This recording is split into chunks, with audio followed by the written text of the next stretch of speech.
Добро вечер. Јас сум Васко Ефтов во емисијата во Центар на Алса Тем телевизија.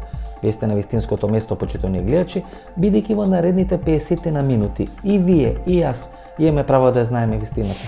Тема за вечерва ќе биде кој ќе победи во тие балкански игри, дали авионите, хеликоптерите или тенковите на НАТО или руската нафта. На што ќе бидеме сведоци во наредниот период? Битка за Балканот или битка за трасите за нафта или за природен газ кои ќе доаѓаат или од Русија или од Блискиот Исток? Пред 5 години беа кандидати за членство во НАТО, Македонија многу понапред, меѓутоа тука беа и Грузија и Украина, се спомна нивното име на самитот на НАТО во Букурешт.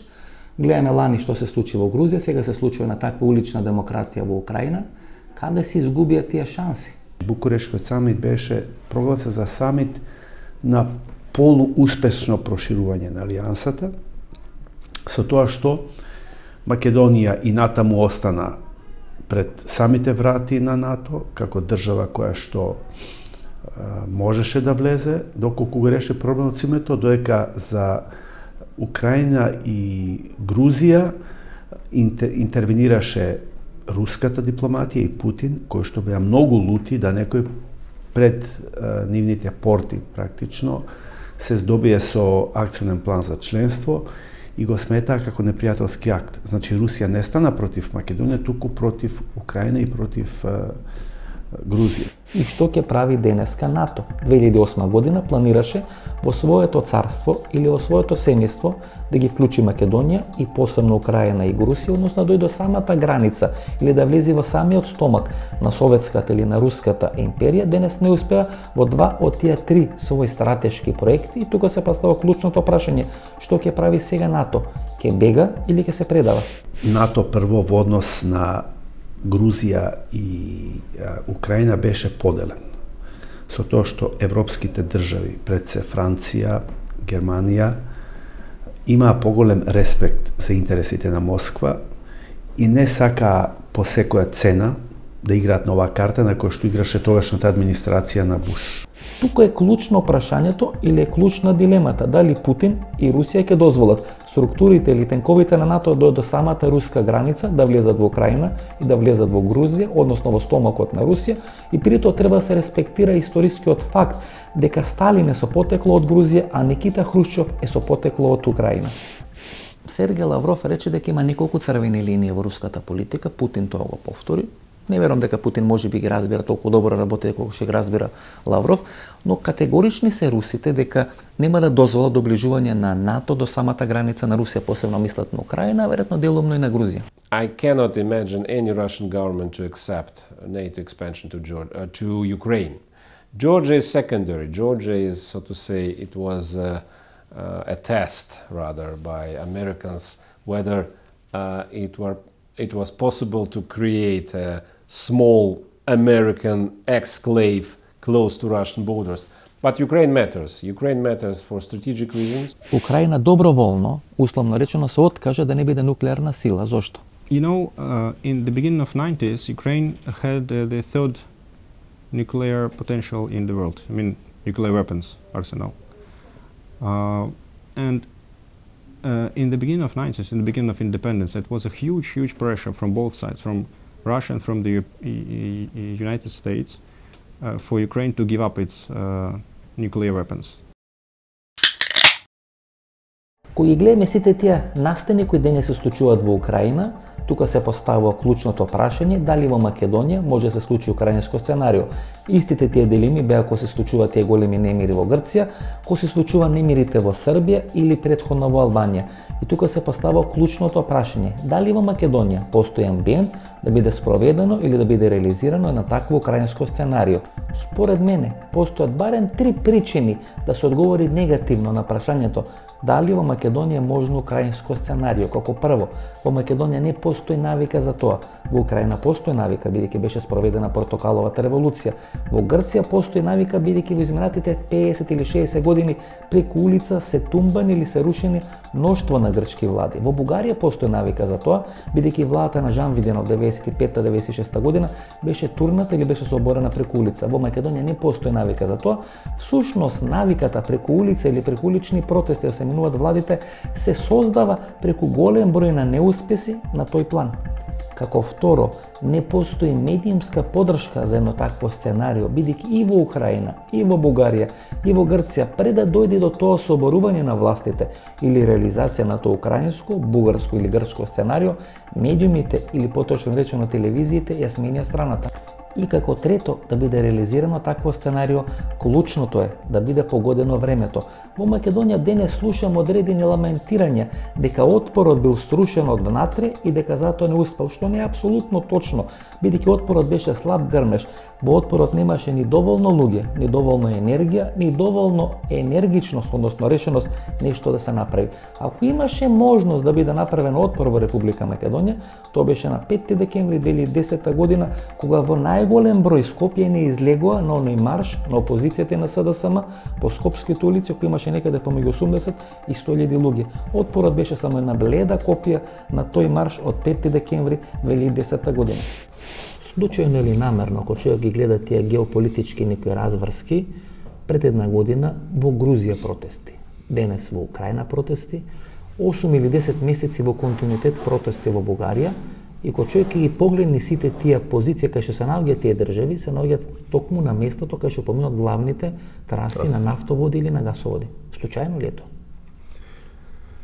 Мислам дека актерите се случајни, значи тие се колатералата.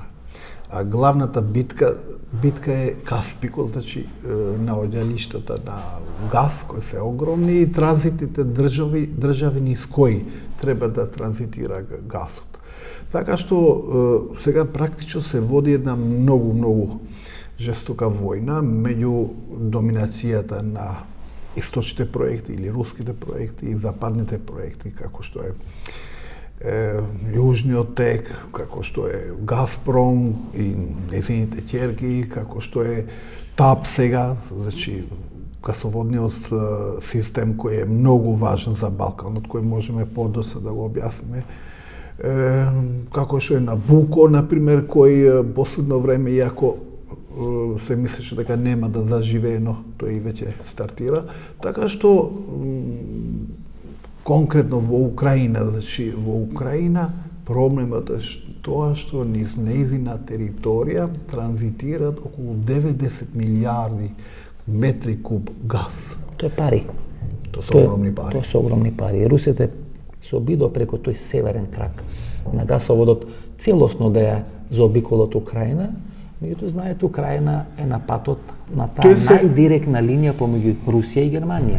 Значи, најдиректната линија и касписките држави, како се Азербејџаните. Бидејќи Азербејџан може да направи еден крак преку Грузија, која е генерално нестабилно подрачје, вториот крак преку Ерменија, кој е исто така нестабилно подрачје, или да ја врти трасата преку Чеченија до Украина и оттамо да иде до Западна Европа. Тоа се трасите. И Бугарија, која е клучна, да не се лажем, Бугарија е клучна на некој начин на патот на таа касписка нафта или на тој руски природен газ во правец на Европа. Практично, па и Украина, и Грузија, те се главните држави на кои ќе се води и понатамо главната битка. Значи, отприка кој ќе владее или ќе биде присутно кај овие држави, подолг период ќе владее стратегиски со многу важни политички одлуки кои се однесат на политички сопарник или ривал. Дали русите или дали наследничките на КГБ го струши од власт Бојко Борисов, бидејќи ги спречи реализирањето на руските нафтени и нуклеарни интереси во регионот на Бугарија. Кога тие големи протести против вас, тоа беше еден конгломерат, еден композит на структури кои се доста чудни. Например, имаше многу пари во тие протести фрлено. Значи се гледаше дека има многу пари. На тие протести се гледа луѓе блиски до Алексеј Петров. имаше хулигани од фудбалските екипи. Значи, имаше интерес на одредена олигархија, можеби странска олигархија, која имаше голем интерес да ги има под контрола и нуклеарките во Бугарија, и оние траси за газ, и траси за нафта и така натаму. Разбира се.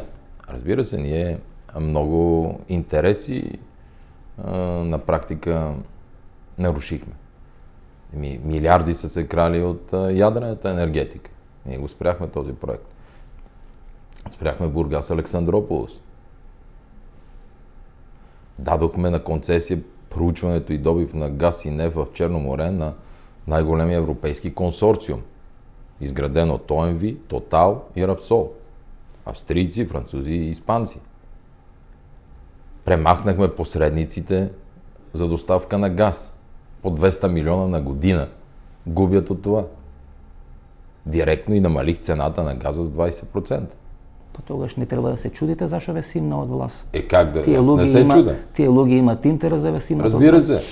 Секогаш е важно да постои одредена каписла, одреден николец околу кој подоцна се развива целата таа криза, кој подоцна можеби има своја ескалација на улици. Во Украина тоа е затворањето на Јулија Тимошенко, која пред 2 или пред 3 години беше затворена. Многу ми навелат како резултатно одредена политичка пресметка во Украина, некои велат дека тоа е резултатно одредени финансиски пресметки во Украина, меѓутоа повеќе од 2 години Јулија Тимошенко, поранешната премиерка на Украина и кандидатката за претседател на украинската држава е во затвор, и тоа според многумина е таа иницијална каписла која отвори целата таа украинска криза. Украина не е Белорусија, меѓутоа сепак се многу силни тие критики дека во Украина не се почитуваат човековите права. Силни критики се упатени на адреса на Украина од страна на Европската унија, од страна на Германија, од страна на Америка. Дали во Украина има масовно кршење на човековите права? Каков е ставот на Amnesty International во однос на затворањето на Јулија Тимошенко? Amnesty International сделала заявление по поводу дела Юлии Тимошенко. Это бывший премьер-министр и кандидат в президенты Украины. И мы заявили, что мы считаем, что это политическое преследование. И она, возможно, приняла неправильное решение, но она приняла его как политик, и она должна быть осуждена избирателями, а не судьями. Поэтому мы призываем правительство Украины пересмотреть это дело и освободить ее. И еще раз подчеркиваем, что мы считаем, что есть политическая подопека у этого дела. Сите тие протести, дали биле успешни, дали биле неуспешни, оставаат длабоки траги врз општественото ткиво во тие држави. Денес Украина е поделена држава, Бугарија веќе 8 или 10 месеци е од перманентни конфликти или перманентни протести. Грција после граѓанската војна никако не успева да направи една хомогена грчка структура или грчко јавно мислење, бидејќи постојано е тој конфликт помеѓу левицата и десницата, и всушност тие протести го разоруваат општественото јадро на една држава. Очигледен интересот на американците да ја стават под своја капа Украина, бидејќи со Украина те би дошле без малку на 100 километри до руската територија. Стационирањето на НАТО на територијата на Украина им дава една исклучително голема стратегиска предност, но од друга страна очигледно е дека Русија не би го дозволила тоа. И клучно е прашањето дали Украина, дали постојат опасности и шанси Украина да биде поделена на источен дел кој е проевропски и западен дел кој е проруски. Probably. Unfortunately, now this probability is higher and higher. Тоа што е нов момент на Балканот во Југоисточна Европа или во делот кај што се нивните стратешки интереси е таа спремност на Русија после Јелцин, сега со Путин, да може да ги брани тие своји црвени линии. Ето, господин Ружин, сите тие држави кои се на некој начин на тие траси, на тие клучни нафтоводи и гасоводи, им се случуваат некои слични процеси. Украина е една од државите која е клучна околу таа траса која води кон Германија. Сега русите мора да измислуваат нови траси преку да ја заобиколат Украина. Грузија е една од државите која е клучна на тој пат помеѓу Баху, Џејкан во Турција. Бугарија беше една од клучните држави, па гледаме Бугарија 10 месеци е под перманентни протести, дали тогаш од социјалистите, дали денес од партијата на Бојко Борисов. Грција после самитот на НАТО влезе во еден турбулентен период, купуваше руско оружје и така натаму, па се случува такви некои политички промени. Гледате во Србија како резко се менуваат политичките структури и таа е на тие траси. Или ајде да речеме таа сфера на влијание кај што русите, американците или Европа и русите имаат некоја зона на влијание. Тамо кај што има триење на тие стратешки интереси се случат такви некои турбулентни процеси.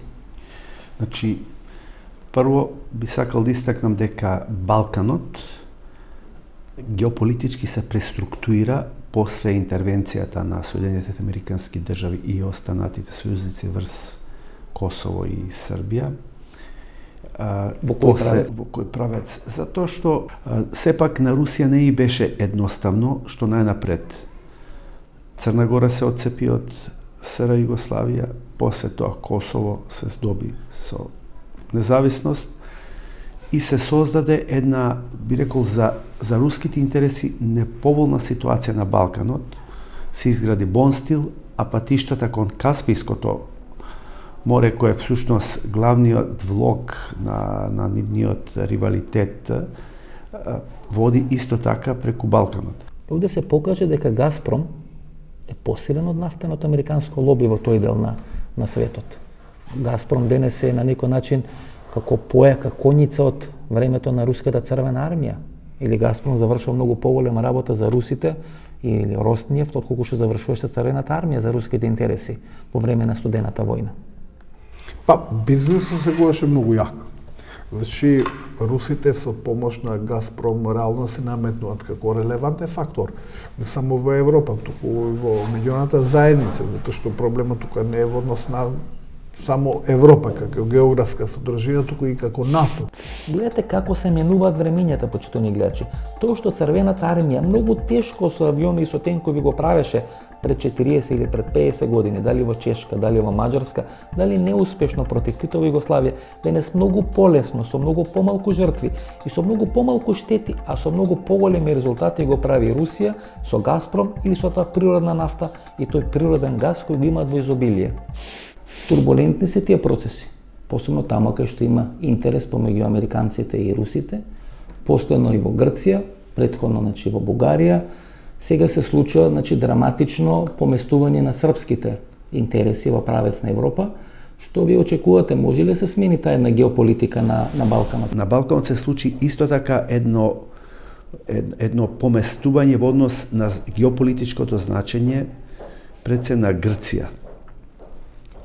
Во Грција беа откриени огромни наоѓалишта, значи во Егејското море, во двете мориња на Грција, беа откриени огромни наоѓалишта на Ионското, огромни наоѓалишта на нафта и земен газ, меѓутоа пред се на нафта. На тој начин Грција од ненадеж, иако во полна криза, доби голем геостратешко значење, енергетско значење и за европјаните и за американците. Проблемот во Јонското море е што тука интересите меѓу Грција и Турција се судираат и што практично заеднички мора да ги делат наоѓалиштата на енергенсите. Во 2010 година имавме емисија на тема дали американските структури учествува во рушењето на владата на Караманлис само половина година после самитот во Букурешт, кога Грција стави вето или се спротистави на таа стратешка определба на американците и Македонија да стане членка на НАТО. Тогаш беше поставено клучното прашање, значи пред 3 години, дали во рушењето на владата на Караманлис учествувале американските официјални или неофицијални структури. Господи Перијоти, вие направивте интервју со господинот Павлополос, кој беше поранешен министар за внатрешни работи, и во тој интервју тој изнесува одредени сомнежи дека американската политика или реслови на таа американска политика може би учествувале во тоа соборување на господинот Караманлис во власт. It's true. He insists in the crucial moment of the veto in Bucharest. Таа влада го достигна својот историски максимум на рейтингот. После Букурешт беше славен кој веројатно еден од најголемите победници во грчката историја, кој рекол не на американците. Посебно знаејќи го тој однос на грците кој на американците, одеднаш таа влада почна да колабира, да се урушува само во себе како кула од карти. What happened after Bucharest? Bucharest was the April of 2008. The collapsing of this government started in the summer of 2008. Ако можам јас да го парафразирам Павлополос, ако не може да се најде директна релација околу американското рушење на владата на Караманлис, тогаш постои тој сомнеж дека може би учествувале во фрлање на таа иницијална каписла или таа искра која подоцна го отворила тој процес на паѓање на Караманлис од власт. И тоа се случува некаде многу брзо после тој самит во Букурешт, кај што Караманлис на јавна сцена исмета американска политика на Буш и на Кондолиза Рајс. In the Bucharest, President Bush and Condoleezza Rice, who was the Minister of Foreign Affairs, came in the first day, and I have this, the statement here. We regret, it says, we welcome 3 countries, Croatia, Albania and Macedonia, and USA strongly supports inviting this nation to join NATO. You have to imagine the President of the United States enter to the Bucharest summit, say that, and 2 days after, to say we regret that we were not able to reach consensus to invite Macedonia to join the alliance. Елена Гускова важи за убедливо, ама баш убедливо најдобриот експерт во рамки на Руската Федерација за балканските прашања и таа најавува руско-турска битка за освојување на Балканот. Госпоѓо Гускова, ве важите за најголем експерт на Русија во однос на балканската политика на Русија и на Москва. Како вие денес би дефинирале руската политика и дали може да се видат одредени промени во времето на Путин на таа руска политика насочена кон Балканот, па и насочена кон Македонија? Balkanski pravac spoljne politike Rusije je vrlo čvrst, jer on ima nekoliko tih pravaca, ekonomski, ideološki, politički i ekonomski vrlo jak taj pravac u spoljnoj politici. Мене ми се чини дека тој економски правец е најсилен правец во водењето на руската политика и денес де факто Газпром има многу поголемо значење за водењето на руската политика во споредба со руските тенкови 44-45 година. Vi ste potpuno u pravu, samo nisam htjela da govorim o tenkovima i o dugoj ruke Moskve na Balkanu, međutim, vi ste potpuno u pravu. Имам чувство дека во моментот на Балканот или на Балканскиот полуостров се судруваат 2 нови стратегии. Едната е руската стратегија преку Газпром и втората е турската стратегија. И за прв пат после на расторањето на таа Османлиска империја, прв пат русите и турците се содруваат на Балканот. Опасна ли е таа турска стратегија за завладување на Балканот? По некои анализи на ЦИА дури тие многу благонаклоно гледаат на таа турска обнова на таа турска или Османлиска империја на Балканот. Jeste, imate pravo tako da govorite. A ja ću reći da još od 1996. na jednom našem naučnom skupu ovdje usred Moskve, jedan visoki rang natovskog generala rekao nama da teritorija Rusije već podeljena tamo negde u Vašingtonu i nacrtane linije razgraničenja Rusije po Uralu, istočni i zapadni deo Sibira, a ovaj evropski deo Rusije na severni i južni. Međutim, i kaže, i sada mi razmišljamo o tome koja država evropska ili neevropska će upravljati tim delovima zato što vi ste siromašni, ne možete upravljati svojom zemljom. Kaže, Balkan, već smo odlučili za Balkan. Balkanom će upravljati jedan deo Nemačka, a većinom Turska. Значи, тоа е негде у неким кабинетами веќе одлучено. 2011 година, значи на крајот на 2011 година, кога нема абер дека Александар Вучич или Тома Николич може да станат власт во Белград, ние ја направивме емисијата во која го отворивме прашањето дали е свесно предизвикан расколот во рамки на партијата на Шешел да биде формирана нова партија од делот на тие радикали кои може да се под контрола на американците или на британците и таа нова радикална влада да биде првата српска влада која ќе воспостави диалог со Косово. Една година подоцна, тоа се покаже како 100% точна наша анализа и процента. Направија раскол во радикалната партија. На еден многу груб начин беше направен тој раскол. Puč u Srpskoj radikalnoj stranci su izazvale strane obaveštajne službe uz pomoć vlasti u Beogradu. Кои странски разузнавачки Pa pre svega američke i engleske službe. CIA i MI6. Тука нека да правиме пауза за реклами, се враќаме за неколку минути со вториот дел на нашата емисија. Биокрилактив од алкалоид е масло од антарктички крил, богато со омега-3 масни киселини во форма на фосфолипиди. Споредено со триглицеридните, омега-3 масни киселини од рибиното масло, фосфолипидите од биокрилактив се многу поефикасно искористени во организмот.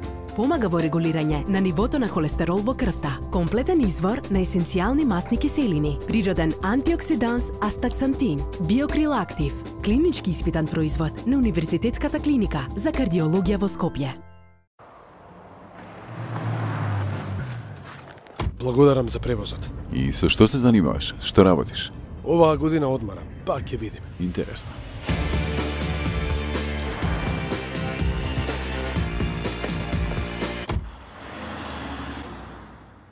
Тато, ја прифаќам работата. Интересно. Само ако добијам службен автомобил.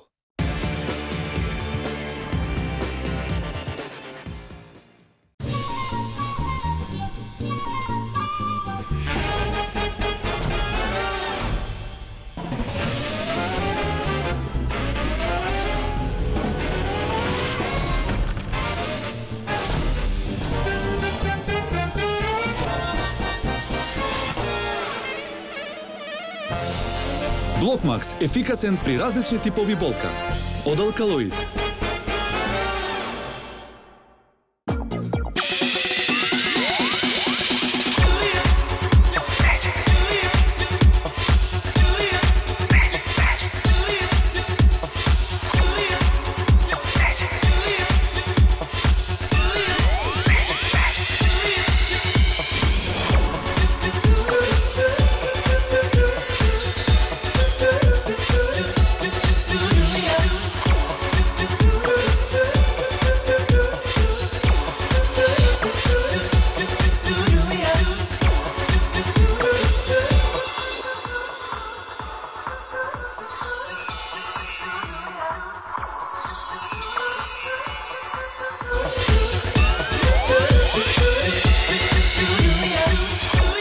Вкусна магија.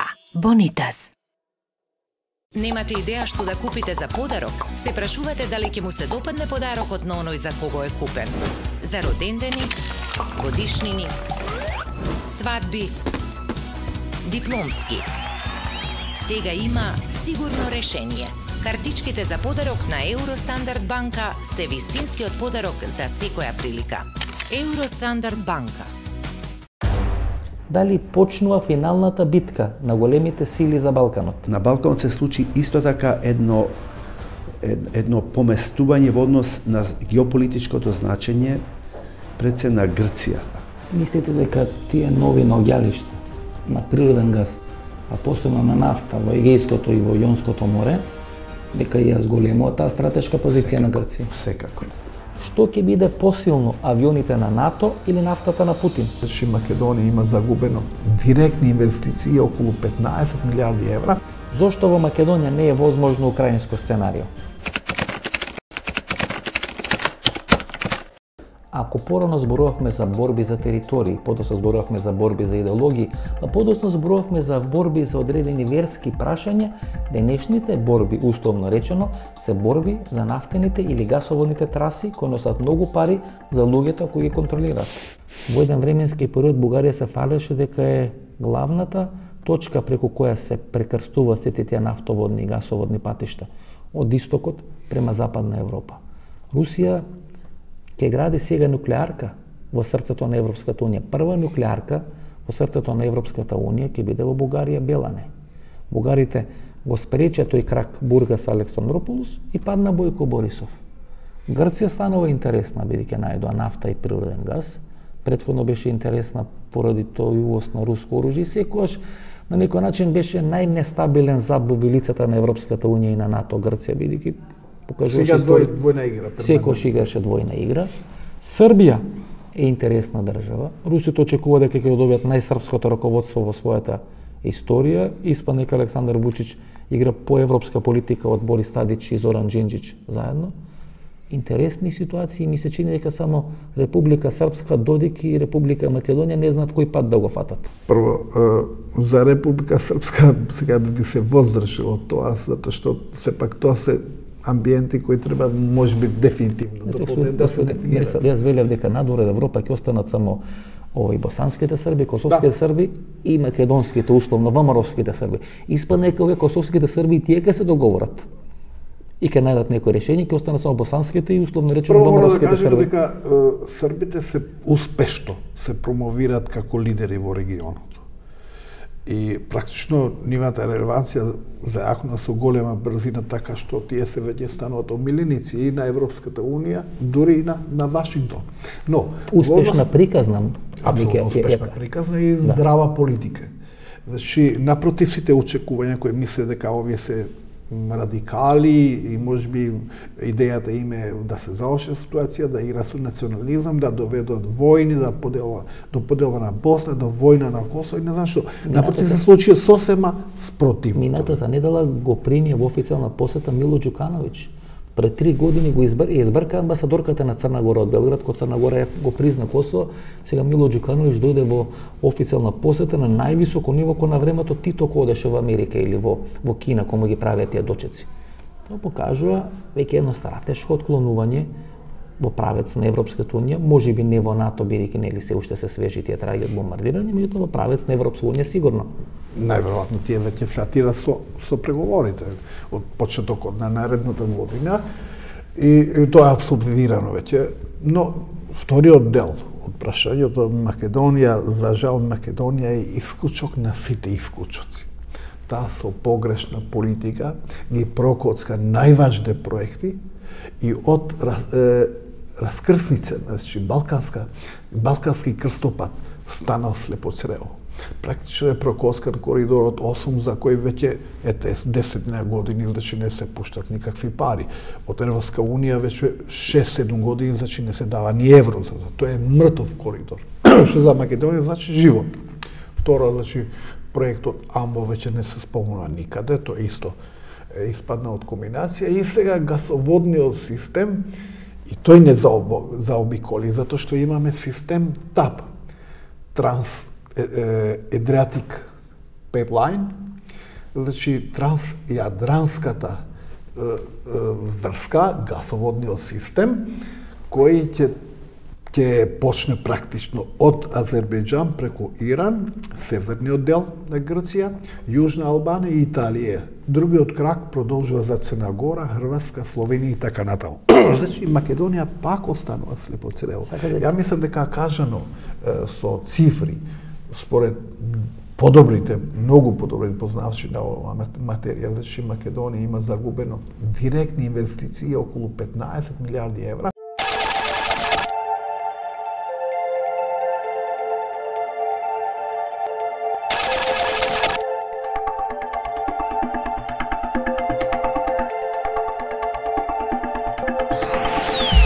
Зошто американците толку упорно се обидуваат да ја спасат Грција од тој неизбежен финансиски банкрот?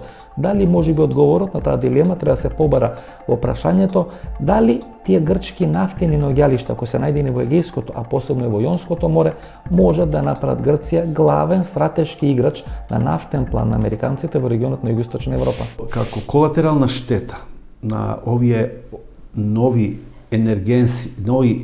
енергетски наоди во Јонското и Егејското море е Македонија. Бидејќи Грција сега порасна и покрај кризата, порасна со своето стратешко значење во очите и на американците и на европејците. Дури поранешен државен секретар Клинтон дојде во посета на Атина, загрижена од остриот и големиот продор на рускиот и на кинескиот капитал. Дури имаше во еден момент, ако се сеќавате, и дилема дали Грција ќе остане членка во Европската Унија, односно ќе остане членка на монетарната унија на Европската Унија, значи во еврозоната. Сметам дека тука американците со огромен интерес влијаја да Грција сепак покаже дека е составен дел на Западна Европа. Колку пари ќе изгуби Македонија како резултат на фактот дека остана слепо црево во тие балкански нафтени и гасоводни игри? Мислите дека тие нови наоѓалишта на природен газ, а посебно на нафта во Егејското и во Јонското море, Дека ја зголемува таа стратешка позиција на Грција. Секако, бидејќи знаете како е, стратешките проценки на големите сили особено секогаш одат таму каде што има поголеми богатства. Така што светот е исполнет со такви влогови и интересно е што овој пат влоговите се приближуваат кон Балканот, кој што се сметаше дека е веќе истражено подрачје, дека нема големи наоѓалишта на нешто, но еве се случи тоа да се пронеде. Се тоа, значи, ова глобална стратешка помрднување, овие големи стратешки движења на Балканот не е одат во полза на Република Македонија. За да може да ја сватите современата руска политика и современата руска распределба на мокта во самата Москва, тогаш е битно да разберете две работи, почитувани гледачи. Како прво, современата руска политика своето влијание во светот не го манифестира и не го етаблира со помош на руските тенкови и авиони или со руската чизма, туку тоа го прави преку гаста и преку нафтата, односно преку рускиот природен газ и преку руската нафта. И како второ, во креирањето на таа политика или таа современа прагматична политика на администрацијата на Путин, тој се потпира на два клучни лоста. Тоа е ова трговска индустријска комора и тоа е Газпром. Несомненно, я бы сказал, вот концепция внешней политики Российской Федерации, одобренная президентом России, главный ее постулат – это прежде всего прагматизм политики.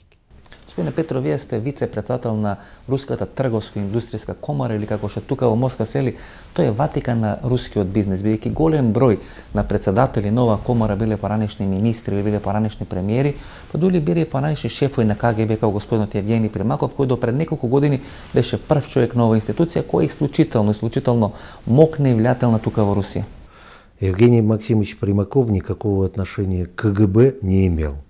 Он возглавлял службу внешней разведки, поскольку КГБ перестало существовать в нашей стране в 1991 году. Евгений Примаков не бил прв човек на КГБ. Фактите покажуваат нешто друго, почитувани гледачи, и во тие факти пишува дека веднаш после пучот, тој августовскиот пуч 1991 година, кога е срушен Михаил Горбачов, Евгений Примаков станува главен човек на КГБ, а после трансформацијата на Руската Федерација и трансформацијата, односно укинувањето на КГБ и формирањето на СВР, а тоа е меѓународната разузнавачка структура во Руската Федерација, од 1991 до 1996 година прв човек на наследничката на КГБ е Евгений Примаков. Меѓутоа тука е клучно прашањето. Дали може да се направи одредена паралела? Јас сметам дека може, помеѓу нафтеното лоби во Тексас, која владее со американската политика и ова трговско-индустријска комора во Русија, на чие чело до неодамна, до пред неколку години беше тој Евгений Примаков, кој беше последен шеф на КГБ пред распаѓање на Советскиот сојуз и прв шеф или директор на КГБ или на руската варијанта на КГБ после формирање на Руската Федерација. И таа структура по мене денес е многу посилна во водењето на руската политика во споредба со влијанието на тексашкото нафтено лоби во водењето на американската политика. Дали најголемите руски компании како Лукойл или како Газпром се делови на ова стопанска комора и тоа ја дава мокта да можете како партнери да разговарате со руските власти? Такие компании, как Лукойл и Газпром, они могут сами решать свои проблемы.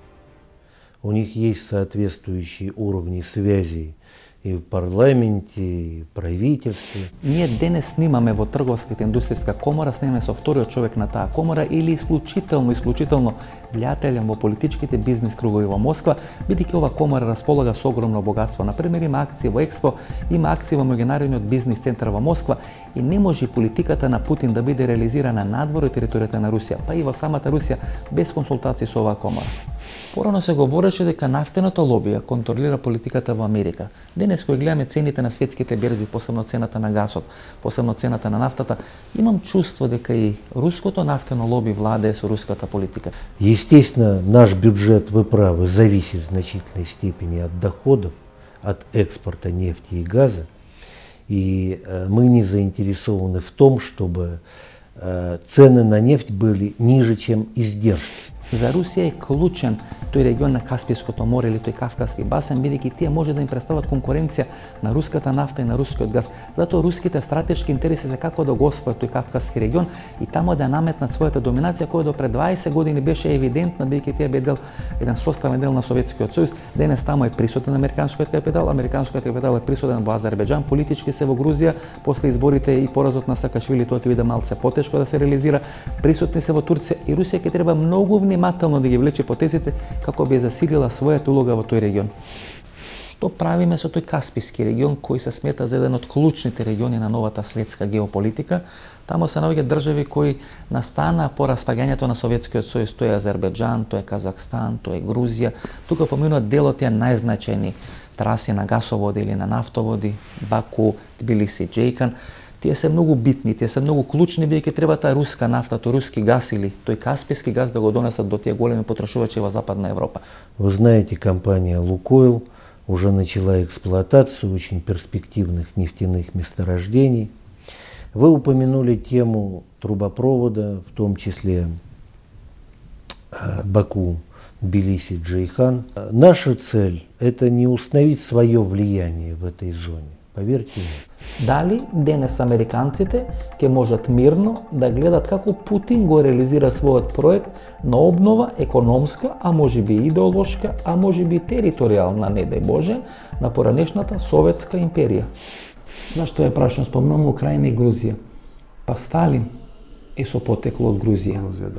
Хрушчов е со потекло од Украина. Украина беше нуклеарна сила. Подоцна 90-тите години со договор помеѓу Русија и Америка, Украина ги уништи своите нуклеарни потенцијали. Меѓутоа, во времето на поранешниот Советски сојуз, Украина имаше постојано столче во Обединетите нации.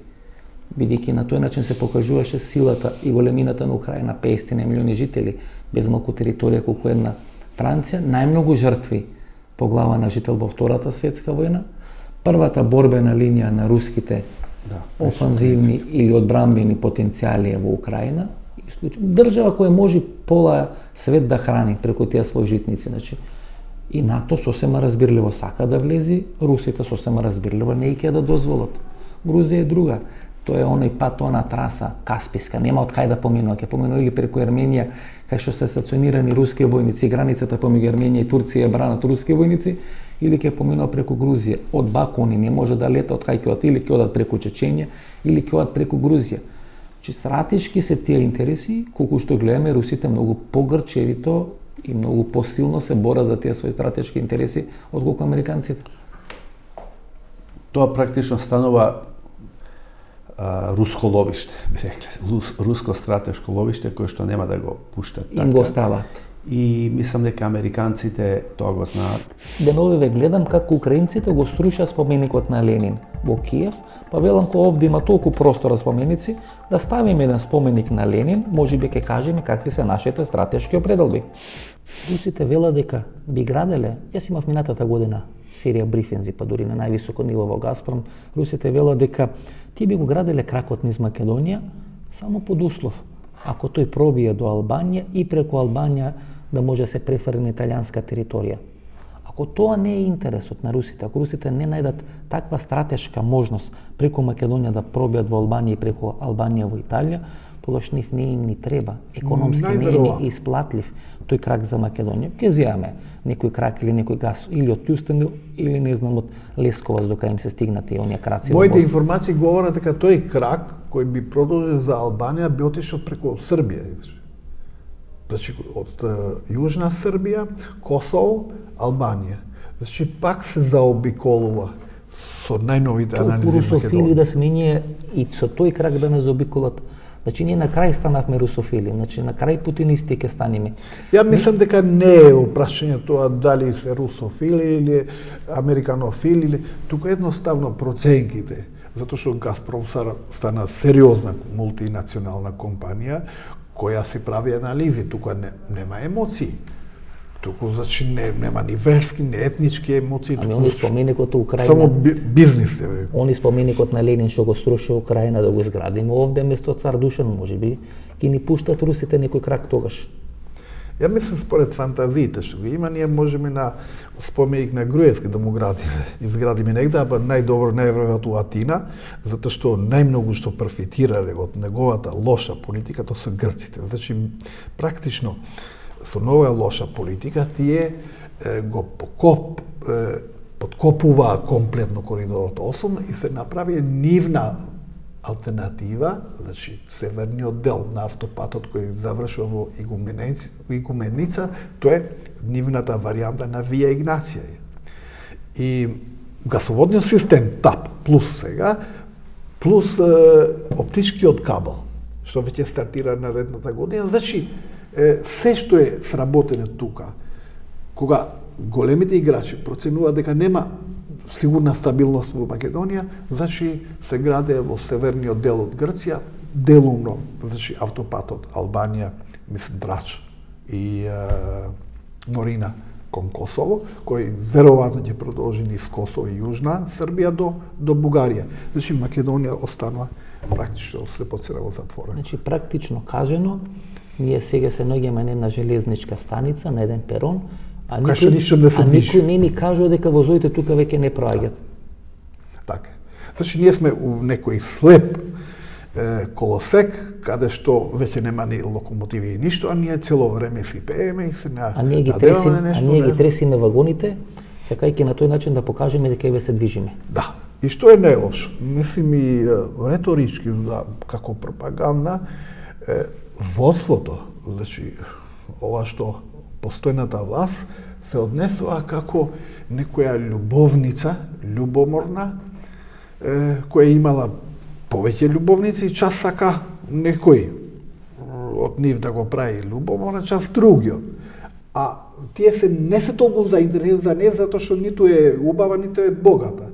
Така што си го трошиме времето и енергијата и многу што ќе излезе на површина после нивниот пат. Ја мислам после нивниот пат, ако некој сериозно ќе врши анализи, колку сме загубили, што сме пропушили, ја мислам дека ќе ги обесат на, условно кажано, ќе ги обесат по тие споменици што ги краде. Тука некаде е крајот на нашата вечерашна емисија. Останете со нас, погледнете и рекламите и подоцна се враќаме да одјавиме емисијата.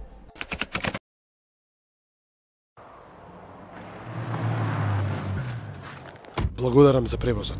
И со што се занимаваш? Што работиш?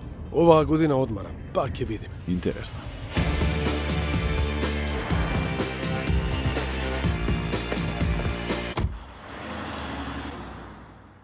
Тато, ја прифаќам работата. Интересно. Само ако добијам службен автомобил.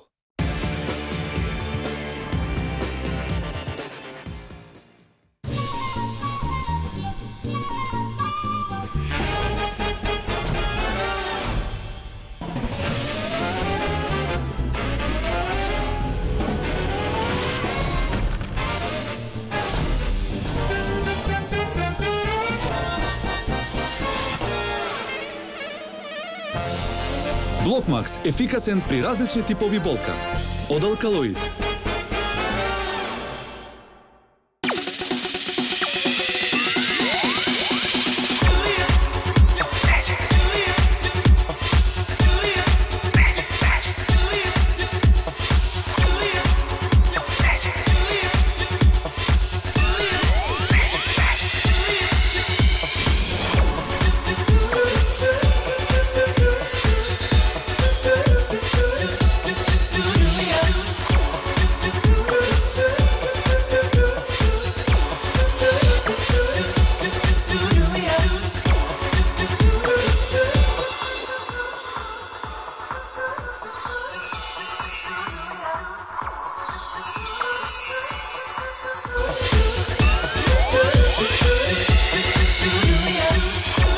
Вкусна магија. Бонитас. Биокрилактив од Алкалоид е масло од антарктички крил, богато со омега-3 масни киселини во форма на фосфолипиди. Споредено со триглицеридните, омега-3 масни киселини од рибиното масло, фосфолипидите од биокрилактив се многу поефикасно искористени во организмот. Помага во регулирање на нивото на холестерол во крвта, комплетен извор на есенцијални масни киселини, природен антиоксиданс астаксантин, биокрилактив, клинички испитан производ на Универзитетската клиника за кардиологија во Скопје. Ова беше емисијата во Центар не се гледа идниот вторник, почитувани гледачи, со последната емисија за оваа година. Пријатно вечер, Македонијо, каде и да